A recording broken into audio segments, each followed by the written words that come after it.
ডাক্তারবাবুকে বলছি, সম্মান জানাতে চাই যে উনি এই যে কথাগুলো বলছেন এটা খুব একদম বাস্তব কথা, যে আমার জীবনেও হচ্ছে। খুব দুঃখ পাই, ছেলেকে বড় করলাম, ছেলে অথচ আলাদা জায়গায় থাকে, আমাদের কোনো খোঁজ খবর পড়ে না, ওর বাবার হার্টের অসুখ।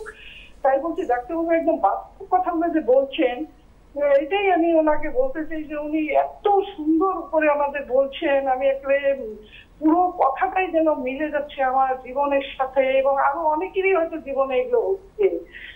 আমারই অনেক দুঃখ যে ছেলেকে বড় করলাম, ছেলে ওর বাবা একদম একদম বুঝতে পারছি আমি।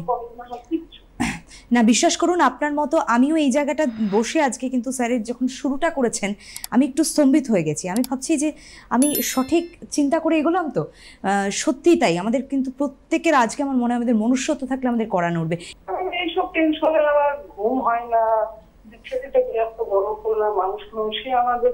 আপনাকে একটা কথা বলে রাখি, আমাদের এক্সপার্ট টিম রয়েছে সকাল থেকে রাত্রির হোয়াটসঅ্যাপে অ্যাভেলেবেল।